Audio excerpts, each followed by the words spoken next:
অপ্রদর্শিত অর্থ আবাসন খাতে বিনিয়োগের দায় মুক্তি বা ইন্ডেমনিটির সুযোগ চাইলেন এ খাতের ব্যবসায়ীরা। বিকেলে রাজধানীতে জাতীয় রাজস্ব বোর্ড এনবিআর এর সঙ্গে প্রাক বাজেট আলোচনায় তারা এই দাবি জানান। একই সঙ্গে ফ্ল্যাট বা প্লট রেজিস্ট্রেশন ফি 14% থেকে কমিয়ে 7% করার দাবিও জানিয়েছে তারা। দেশের ক্ষুদ্র ও মাঝারি শিল্প বিকাশের লক্ষ্যে কাঁচামাল ও মূলধনী যন্ত্রপাতি আমদানির ক্ষেত্রে বিদ্যমান শুল্ক হার কমানোর দাবিও জানিয়েছেন সংশ্লিষ্ট ব্যবসায়ীরা। ক্ষুদ্র ও মাঝারি শিল্প মালিক, আবাসন ও এর সহযোগী শিল্প এবং ঔষধ সহ বেশ কিছু শিল্প খাতের মালিকদের সঙ্গে বাজেটের আগে শুল্ক ও আয়কর নিয়ে আলোচনায় বসে জাতীয় রাজস্ব বোর্ড এনবিআর।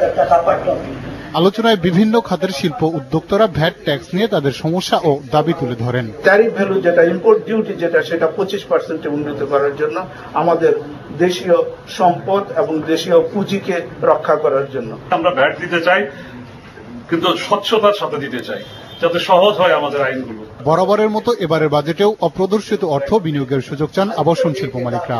এর সঙ্গে এ খাতে অপ্রদর্শিত অর্থ বিনিয়োগ করলে জাতীয় রাজস্ব বোর্ড সে অর্থ সম্বন্ধে কখনো যেন কোনো প্রশ্ন তুলতে না পারে, সে ব্যাপারে দায় মুক্তির দাবিও তাদের। অপ্রদর্শিত আয়কে আমাদের সেক্টরে ব্যবহার করা যাবে।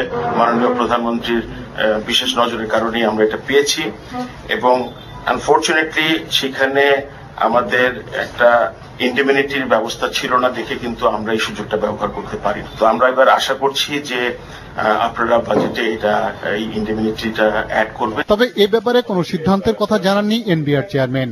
রাজস্ব আদায়ের লক্ষ্যমাত্রা পূরণে সহযোগিতা চাইলেন ব্যবসায়ীদের। বিপুল পরিমাণে আয়কর দিচ্ছেন, তারপরে ভ্যাট পরিশোধ করছেন, বিভিন্ন ধরনের শুল্ক দিচ্ছেন, এগুলা জানতে চাইবো এবং যথাযথভাবে দেওয়া হচ্ছে কিনা, সবার ইটিআইন এগুলো আছে কিনা, এগুলো জানতে চাইলে আপনারা সহযোগিতা করবেন, এটি আমাদের বিশ্বাস। প্রাক বাজেট আলোচনায় আগামী অর্থ বছরের বাজেটের আগেই বিভিন্ন খাতের ব্যবসায়ীদের প্রস্তাব এবং দাবিসমূহ যথাযথভাবে মূল্যায়ন করার আশ্বাস দিয়েছে জাতীয় রাজস্ব বোর্ড। আতিক বাবু, দেশ টিভি, ঢাকা। দেশ সংবাদে এবার জড়ো হাউস বিরতি, এরপর আরো দেখবেন নারায়ণগঞ্জের চাঞ্চল্যকর 7 খুনের ঘটনায় তদন্ত